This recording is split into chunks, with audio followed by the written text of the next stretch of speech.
one guy said, once I stopped trying to make my cabinet software build like I did in 2005, I took off, right? Because it's just a totally different mindset on how you let the software do what it's good at. There are a lot of ways to build a box, a lot of viable ways to build a box. And if you're okay stepping back, just kind of re-examining your process, there's a lot of helpful nuggets when you do that versus how you've been building for the last 10, 15, 20 years. Welcome to Verify Infield, the Millwork Podcast. Your host, Jacob Edmond, CEO of Ductworks, will be interviewing experts in the industry to bring you insights and knowledge about the latest trends, techniques, and challenges in millwork.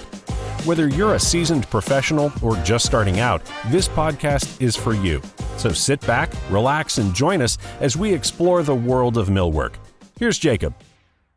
Good morning, Nick. Morning. Thank you for joining me today and making time to come on the podcast. Yes. Today we have Nic Frost, and some of you may have be very familiar with him. He is the owner of Frost CNC Tooling. He's a Mozaik expert. Started a very popular community on Facebook for Mozaik users and shop owners. And today we're going to talk about his background and getting into the casework and millwork industry and learning Mozaik and starting his own tooling company. So I think maybe just to jump in and get started, can you give a little bit of an overview and a background of your journey into millwork? Because I know you come from a unique background of teaching, right? So I'll kind of start back at the beginning. So I actually spent my 20s getting a PhD in chemistry from the University of Minnesota. And I went on to teach analytical chemistry there. And during that time, my wife and I bought a house and, figured I could build some built-ins and stuff. So I bought a table saw. And little did I know that was starting a total change over the next roughly, 8 years or so of life. And loved that. And friends and family saw what I had been building, and it just kind of kept going, and finally got some actual paying jobs that were not friends and family. And I realized that there was, kind of some business potential, and I really enjoyed doing it. And so I made the decision to leave the University of Minnesota in 2016, and was out on my own, total pivot 180. Started a cabinet company in early 2017, and that was really kind of software focused from the beginning. I had adopted Mozaik kind of early on, and my background, I think, with kind of being science and math, and actually did a lot of coding and some algorithm things. And that's the way my brain always worked. And so, the software angle and the technical angle was always what I really liked. And woodworking was kind of a second skill. And so ultimately, built that company up for a little while. We got really known for Frameless. For anyone who's following along, I talk about that quite a bit, and modern stuff. But it ultimately got to a point where I wasn't really doing the fun stuff anymore that I really liked. Mm-hmm. And so I made the decision in kind of mid 2020 to figure out how to help shops with what I was good at, which was more the technical and the software side of things. And so as of early 2021, started Frost CNC, which was my essentially consulting business. A lot of it was Mozaik related, independent from the company Mozaik. But it was also a lot of frameless, shops that realized that, they needed to make that change or wanted to make that change from face frame cabinetry they were building. And so it was a lot of kind of helping pour gasoline on that transition with some experience. Mm-hmm. And then while I was doing that, a lot of the same kind of issues would pop up with either some machines they had owned or tooling they had got with a kit or something like that. And so I've been able to kind of offshoot into some different products that I could see really needed, the market needed. And that's when Frost CNC Tooling was born. And that's only 9 months old as of like last week. So that's grown very quickly. We are in over 750 shops already, and really fueled by the community. People really seem to like them and say nice things about them. So it's been a very cool ride. If you would have told me 10 years ago this is where I would be, I would have called you crazy. That's for sure. Yeah. So going back a little bit, I want to ask one thing. So you were a teacher or a professor at that point, right? You were teaching at the university level, and you bought a house. Were doing some work on your own, remodeling and that type of stuff. Mhm.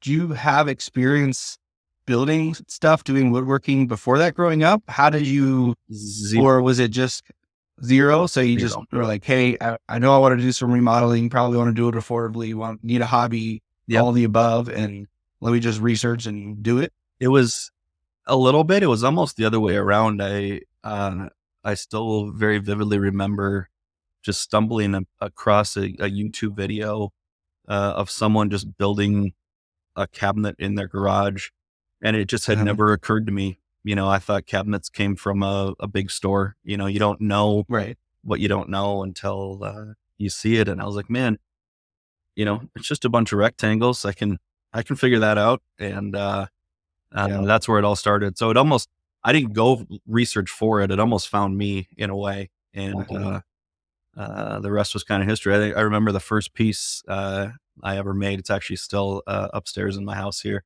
And I hate looking at it when I walk in the door, right? Because I see every flaw in the first piece. But I still remember, Home Depot cut that piece of plywood into squares for me.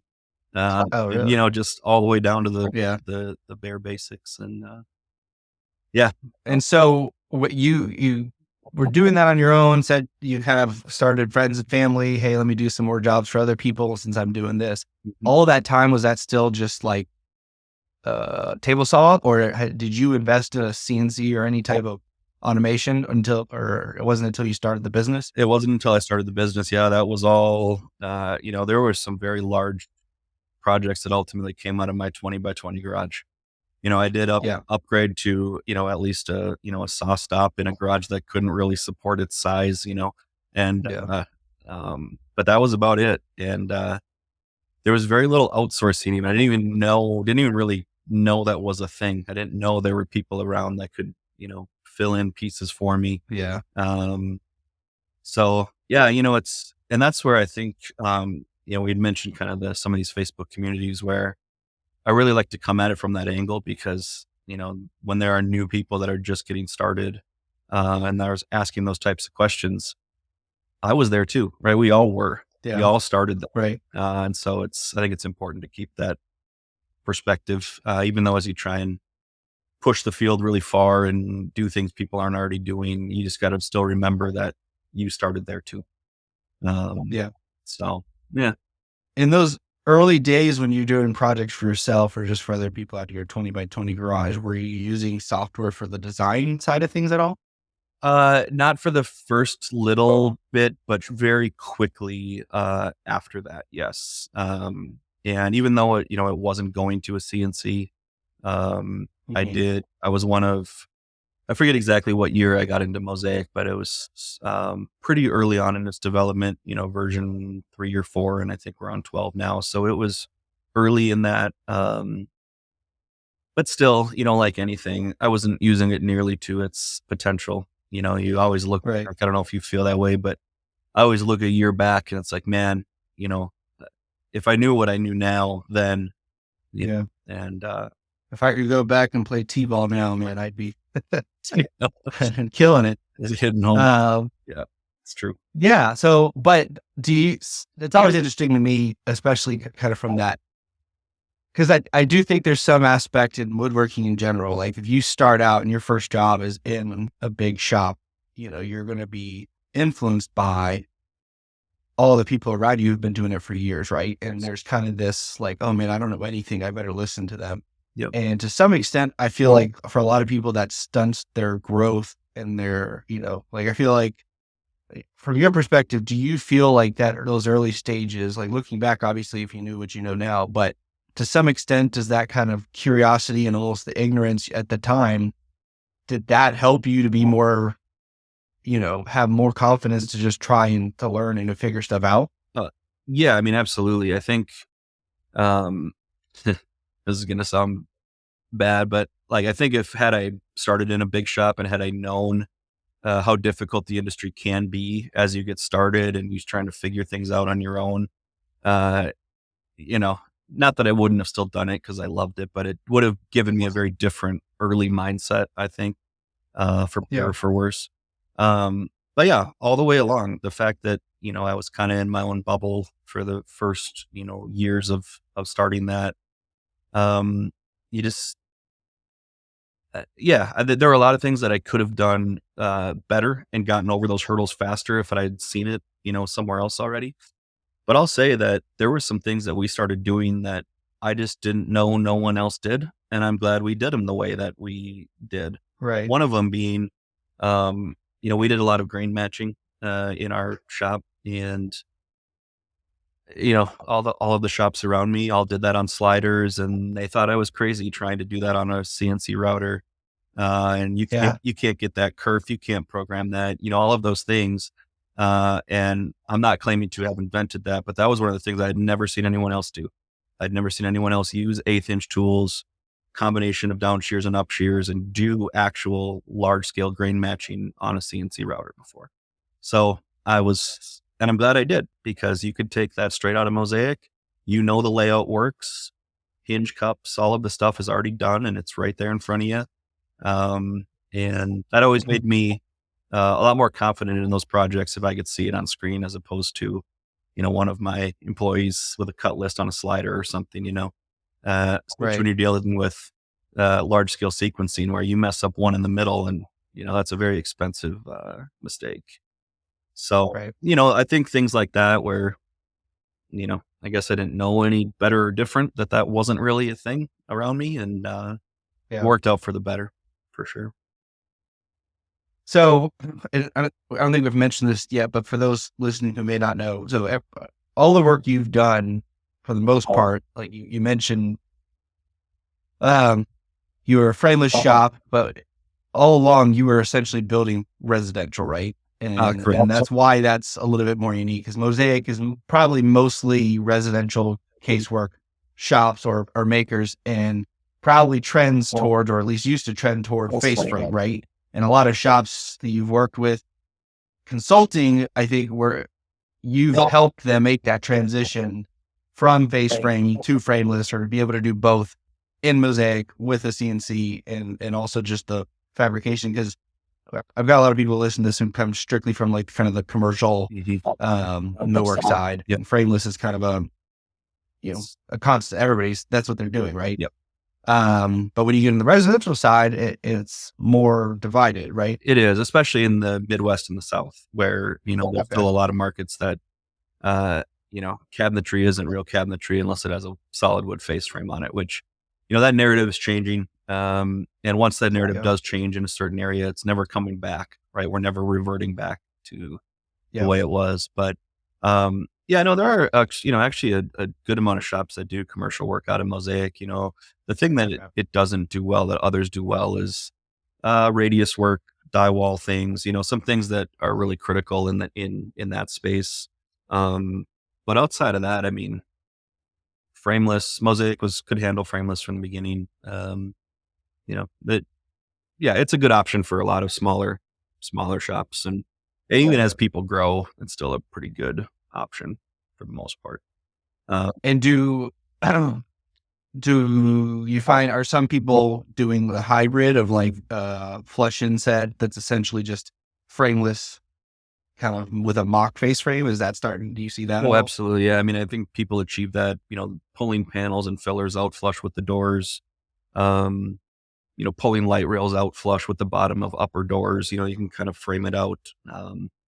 I would say nearly 100% of the residential frameless you see out there now is some version of that.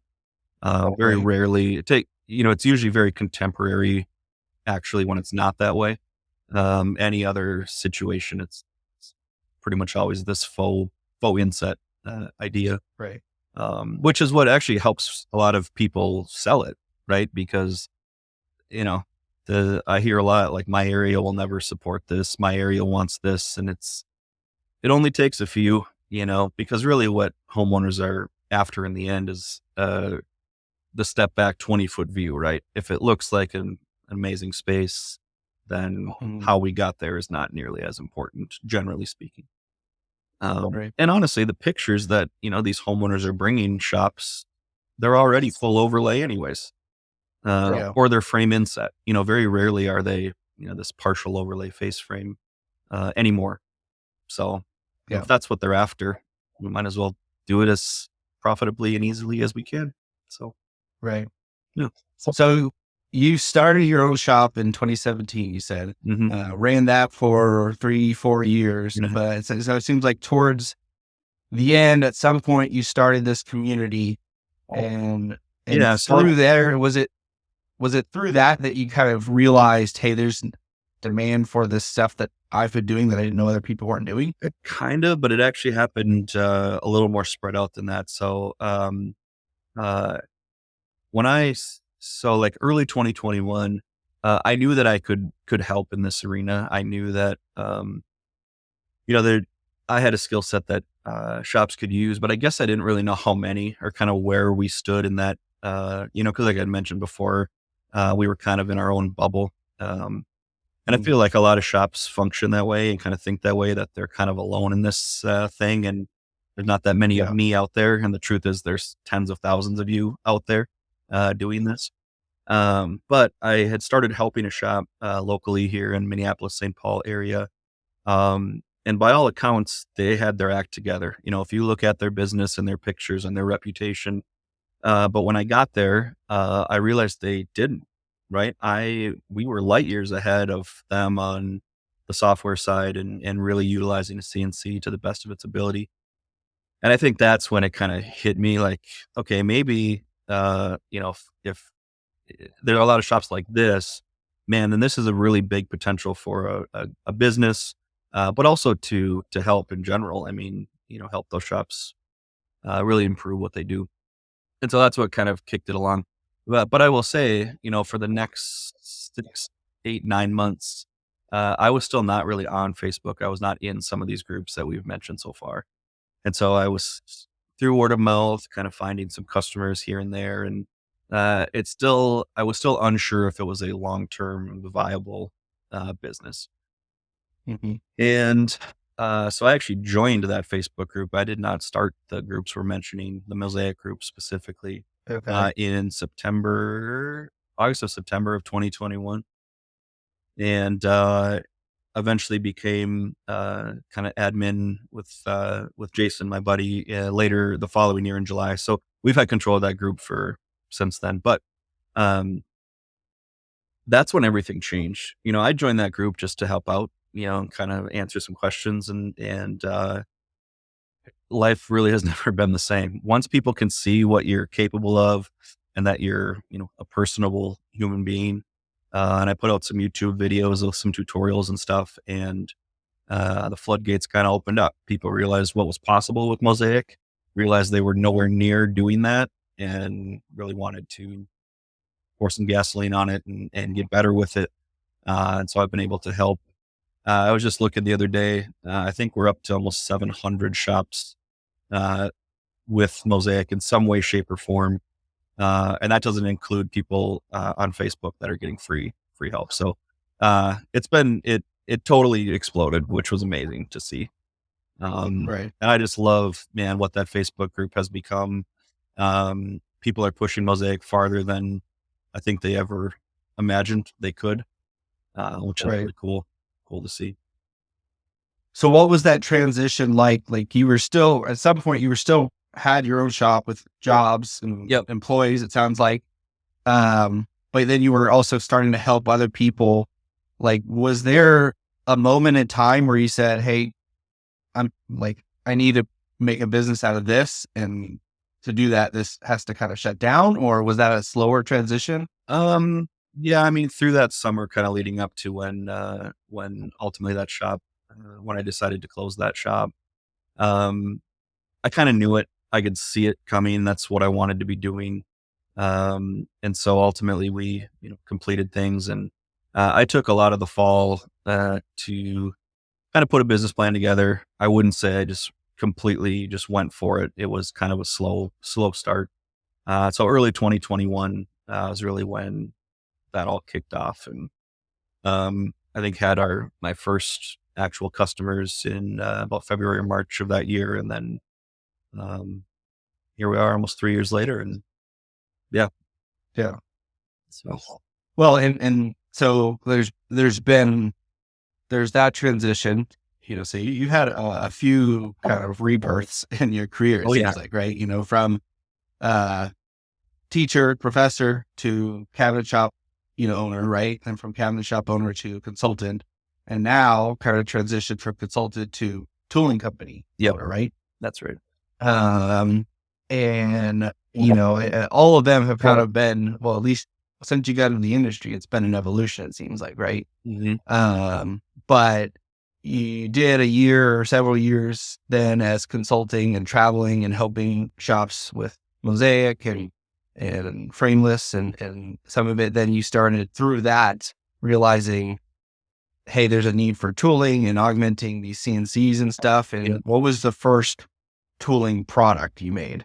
So from the tooling perspective, the real driving force was, um, it- I would help new Mosaic users or CNC owners, and they would have received the tool package, with their CNC, and let's say they're a plywood shop and they want to make 1/2 inch drawer boxes, and they do 1/4 inch backs and stuff, which ultimately I try to steer them away from doing things like that. But initially when we Mhm. start, I try not to just turn the world upside down on the first session, And so, Yeah.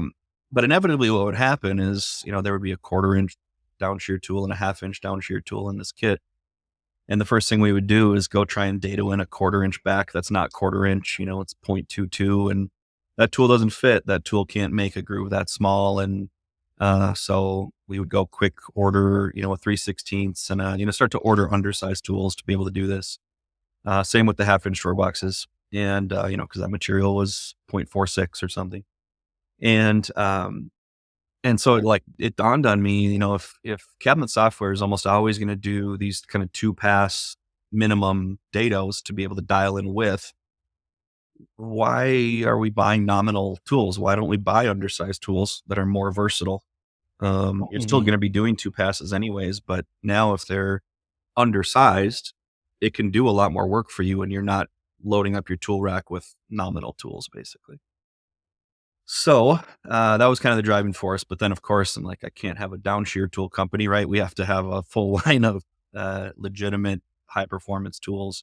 That was the only way I was going to do it, is if we could truly stand up to the market. And so, I found a partner, and we essentially developed that line, and that launched in March of this year.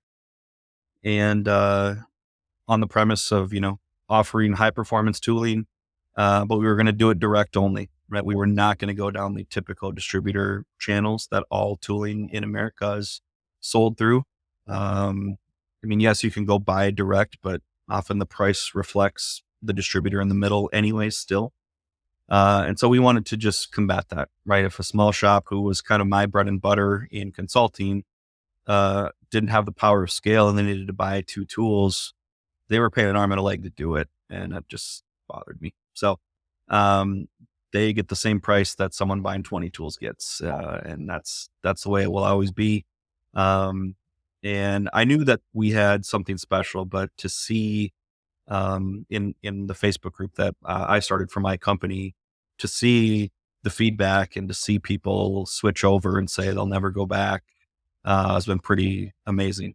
I will say, something about selling a physical, tangible product, and seeing that kind of feedback, is almost, it might be even more than kind of the consulting feedback in a way, which is different.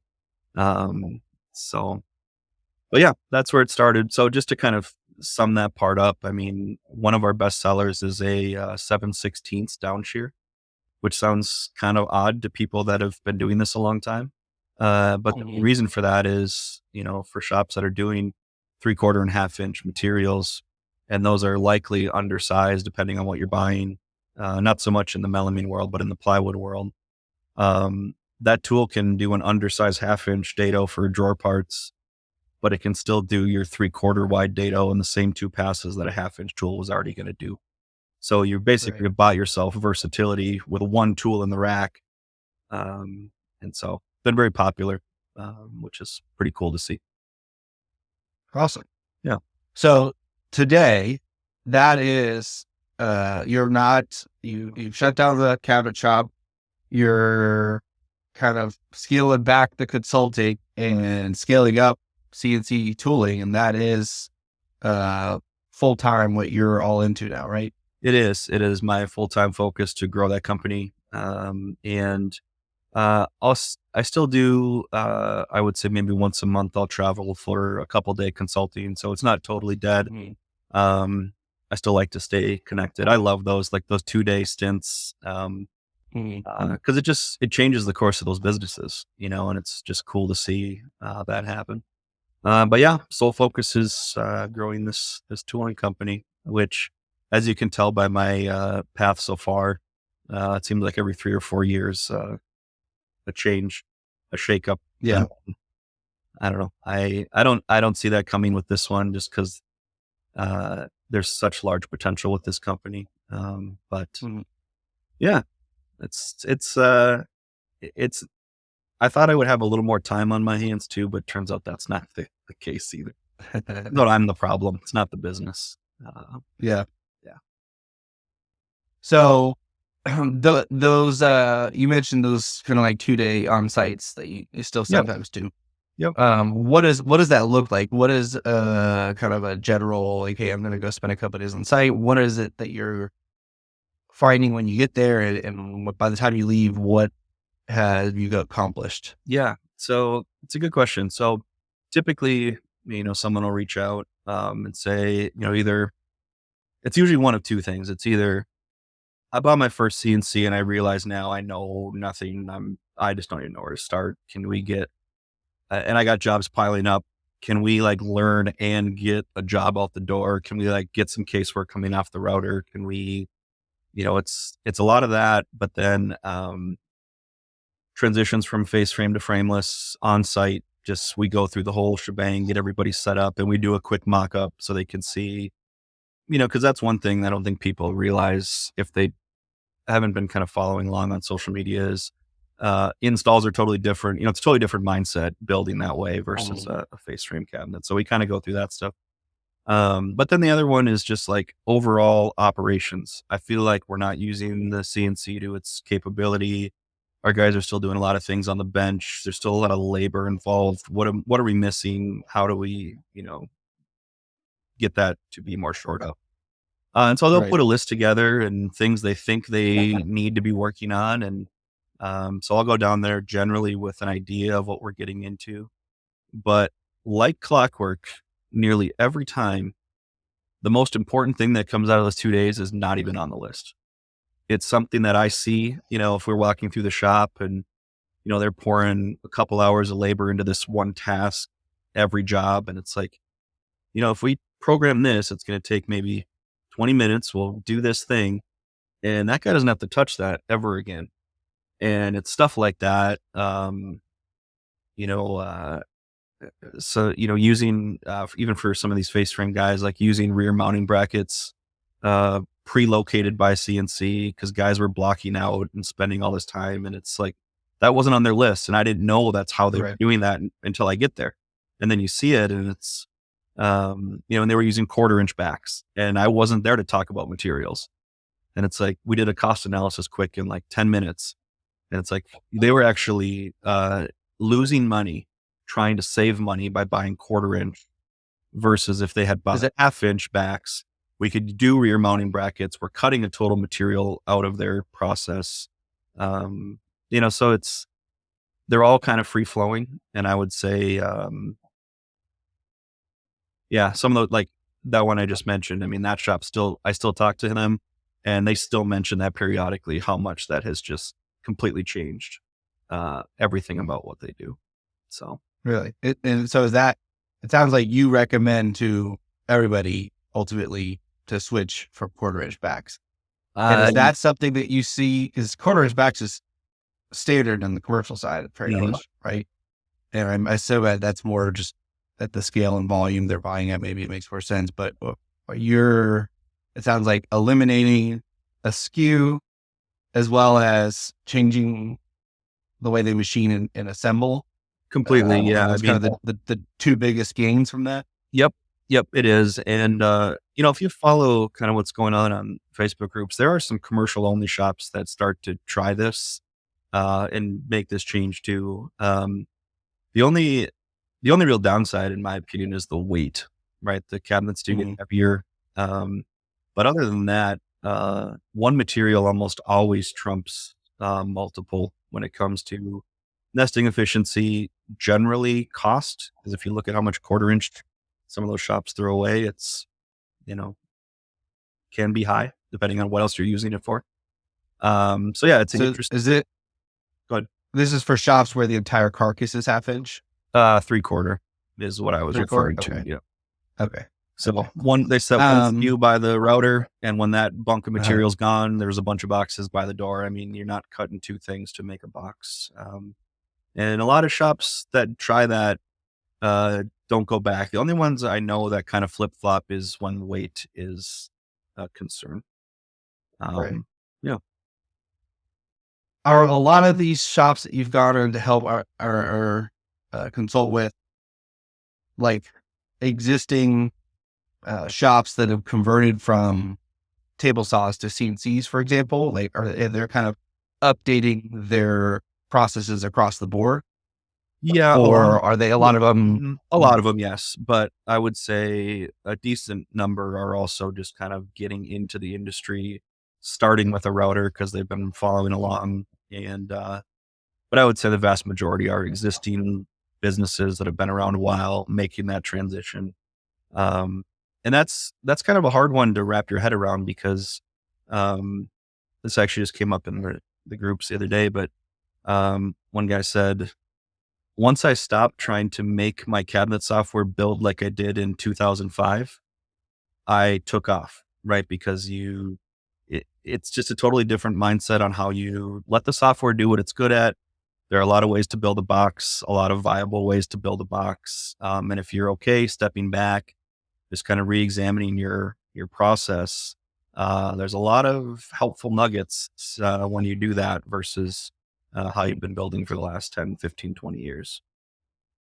That's what, like, from my experience, at least, like, especially on the commercial side, a lot of the struggle with progress is that, like, preconceived or, prior experience of, hey, well, at some point we decided to do it this way and there was a valid reason for it, but maybe those reasons don't apply anymore. Yeah. And so a lot of the times it's really the people change management that's harder than actually getting the software up to date, getting the machine up and running. It's, hey, look, or you're going to change the way you think about things, and a lot of the things that were constants before no longer apply. Or we've now got new information, new processes, new software, new things. So, do you find that? I think too, I want to just add to that it's a lot easier when you have 2 employees to 10 employees than when you have 50 to 200, right? It's those types of changes. Those shops are generally a lot more agile and can do that. Whereas it's a lot harder to change on a large scale. But no, I think you're right. I mean, and this is not a shot at the industry, but I do think that there's a lot of old thinking. There's a lot of resistance to change, and I'm sure this industry is not unique in that. But it's nice seeing there are a lot of younger people in the groups that are building up shops, and it's nice to see them come at it with a fresh perspective that of like you mentioned earlier, if I had started it in another shop versus if I started on my own, this is one of the Right. things that, who knows, how that would have gone, because if that shop hadn't changed in the last 20 years, I'm learning 20-year-old ideas. And, so. Yeah, it's funny. I'm curious what your thoughts are on this. Having run a shop and now worked with a ton of them, because for the longest time, I've always heard it said is that there's a very low barrier of entry to just start a cabinet shop and be a cabinet guy. That's kind of been like the thorn in the side of good shop owners that have been around forever, right? It's like, oh, well, I'm constantly competing a price against some guy with a table saw and a shed. Mm-hmm.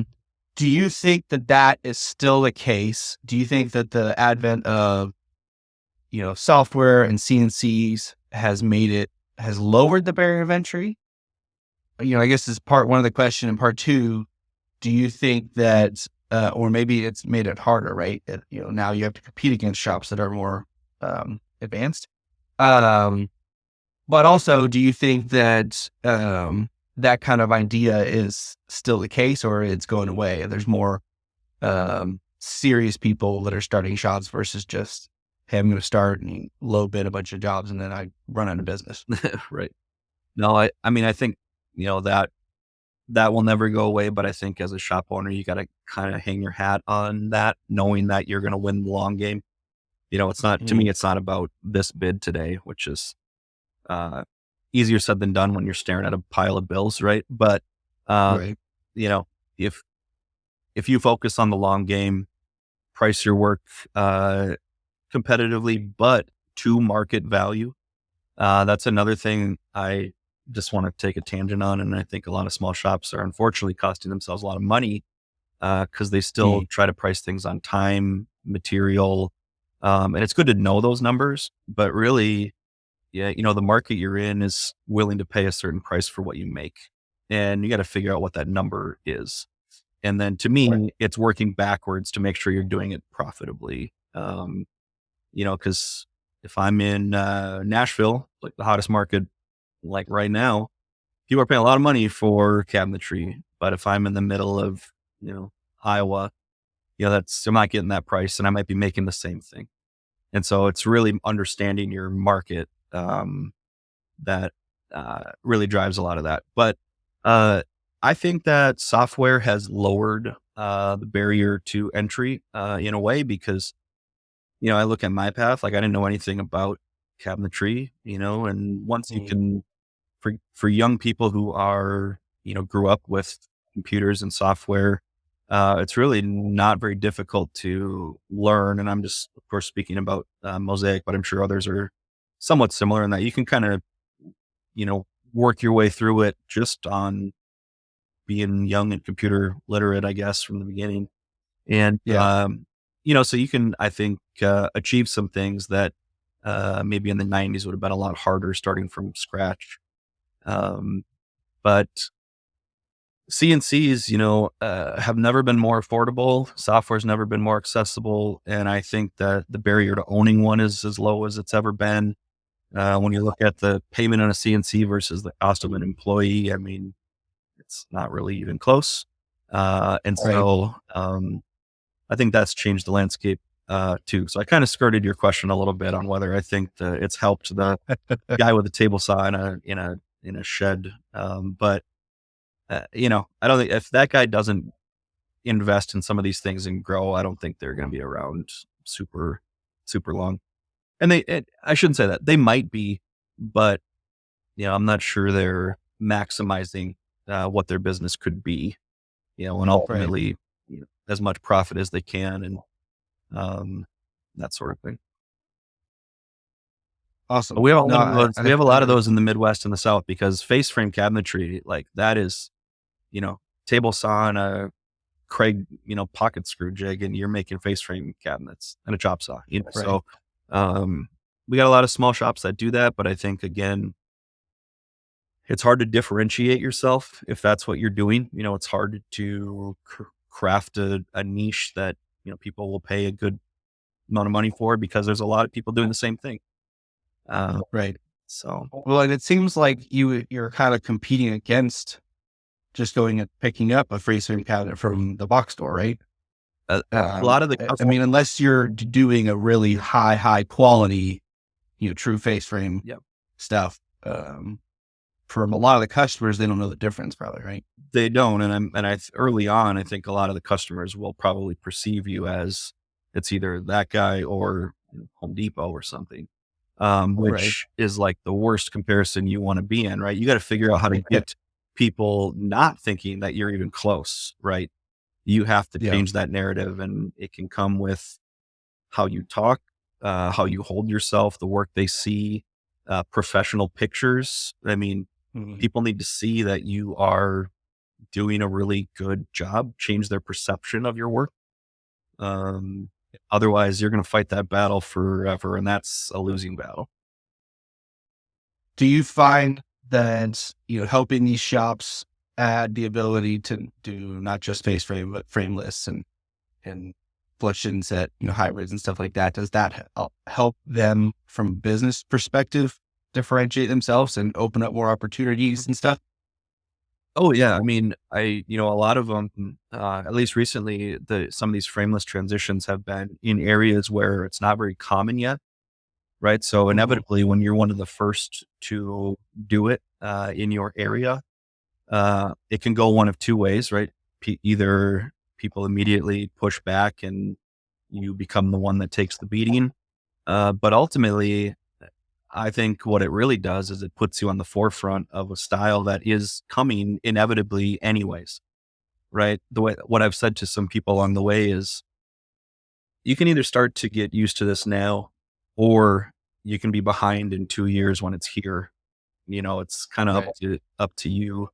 And I firmly believe that, it's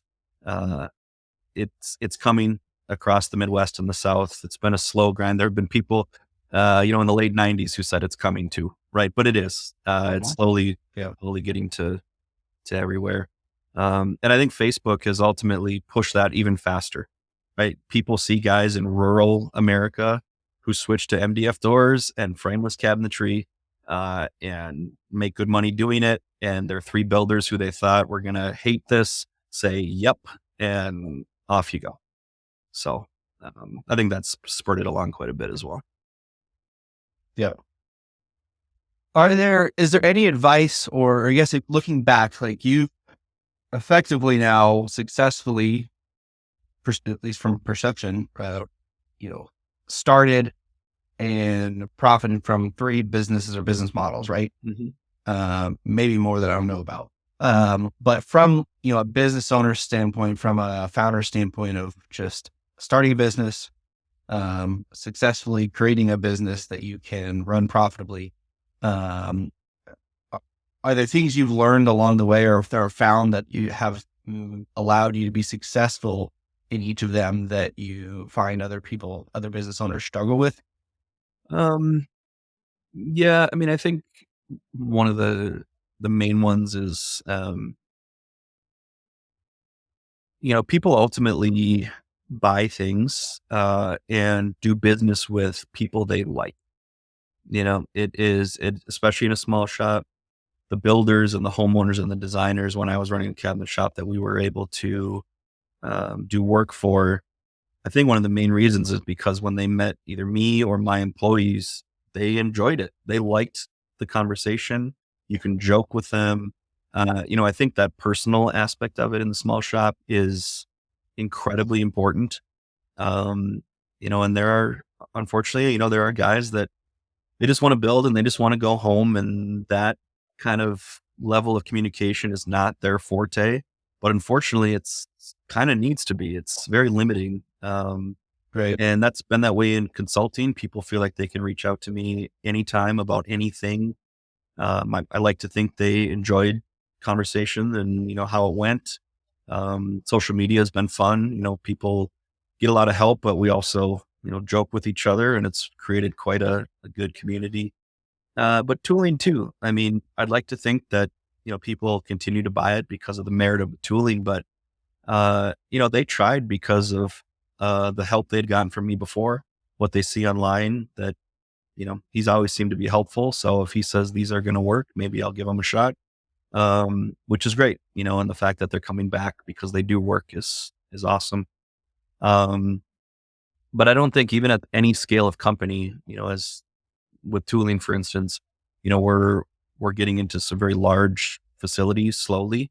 And even those conversations, it's business, but you need to like the people that you're talking to.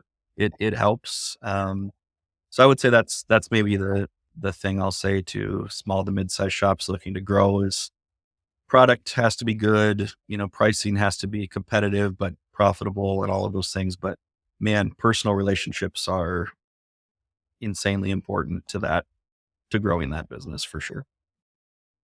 Do you think that there's, because I'm sure there's, obviously you mentioned like, you've always been analytical, you've always entered kind of software and processes and things like that. Obviously having a PhD in chemistry, I'm sure there's plenty of that's helped you, especially as you get into the tooling and stuff. But I wonder how much more just being an educator and being in education, how much of that type, because everything you just talked about, I'm sure being a professor, being an educator, you're dealing with people every day. And for you to be successful as an instructor, it's not just, do you know what you're teaching, but do the people want to learn from you? And are they picking up what you're putting down? A lot of that is the softer skills, right?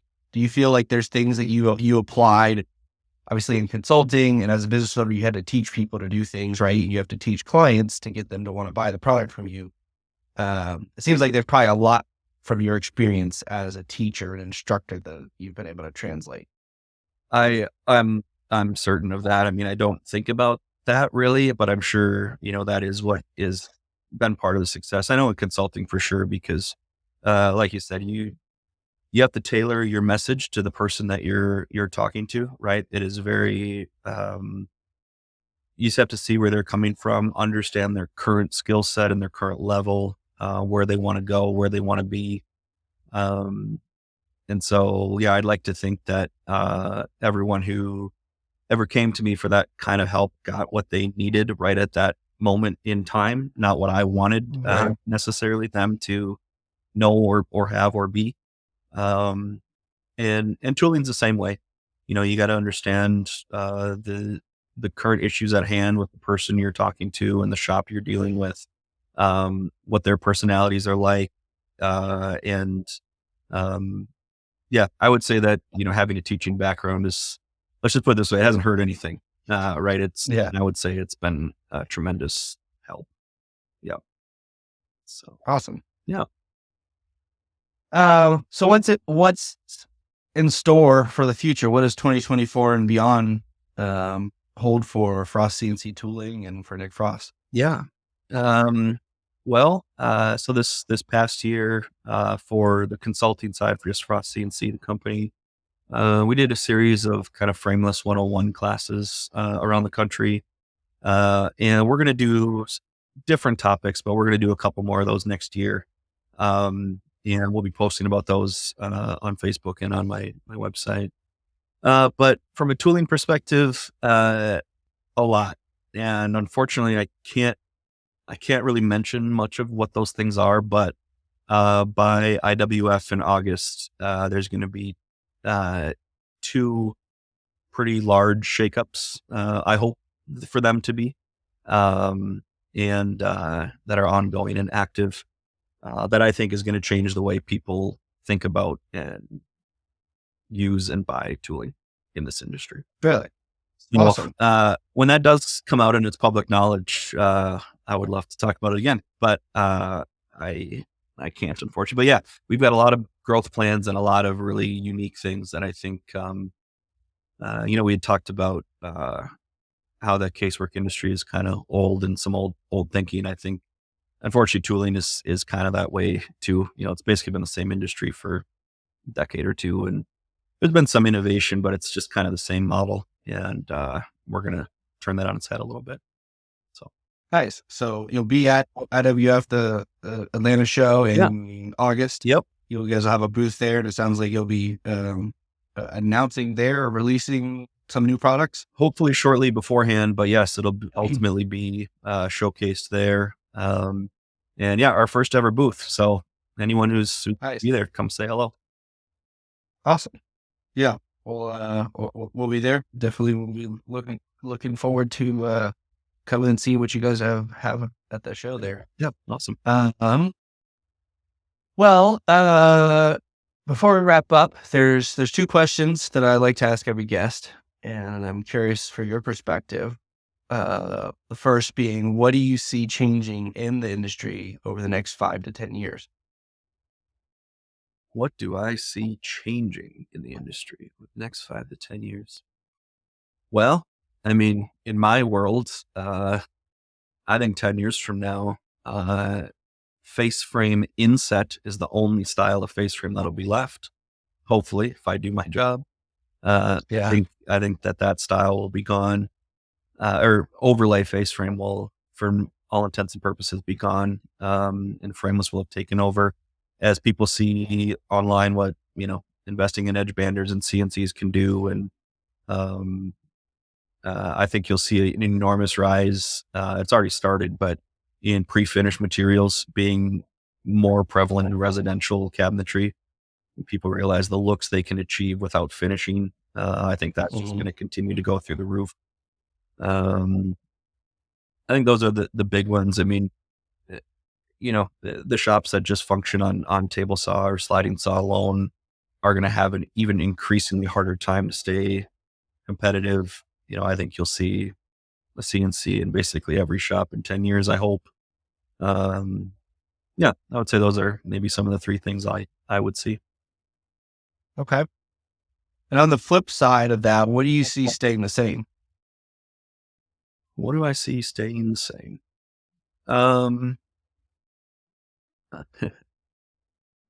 I see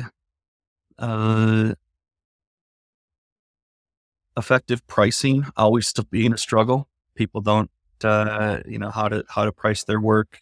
I think learning the business and the salesmanship side of their business will always be a struggle for a lot of shop owners. And I hope they don't let that be the case, educate themselves, take classes, become a better business owner. But I just look at my own path and, for most of it, I wouldn't say I was a true business owner. I was kind of a woodworker who grew a business, and not the other way around. And I hope I'm wrong about that. I hope that a lot of the industry starts to educate themselves on really just being a business that happens to make cabinetry and casework, as opposed to a cabinet maker who fell into a business. So I hope that changes, but yeah. Awesome. Well, for people who are interested in finding out more about Frost CNC Tooling, about Nic Frost, what's the best way for them to reach out or to find out more? So I'd say if you're on Facebook, search out the Frost CNC members group. We have almost 2,000 users there, helping with CNC and programming and tooling, and just a really good community. I would say join that for sure. FrostCNCTooling.com is where you can check out our tooling. And then FrostCNC.com has some things that are consulting related, some downloads for Mozaik, if you're a Mozaik user, things like that. So, okay. Yeah. Awesome. We'll link that definitely in the show notes for anybody. Awesome. I really appreciate you taking time out to talk with me today and share a lot interesting about your background and your experience. And I think there's definitely a lot of people out here that are going to be reaching out and trying to find out more about the work you've done and how they can do the same. Well, it's been great, man. Thanks for having me. Yeah. Thanks, Nic. Yep. We'll have to have you on again next year when you get the new tooling out. Sounds good. I'll be there. Thank you for listening to today's episode. Do you want to stay up to date about industry insights, new content, and our community of millworkers? Go to ductworksmw.com to sign up for our newsletter. I'll see you in the next episode of Verify in Field.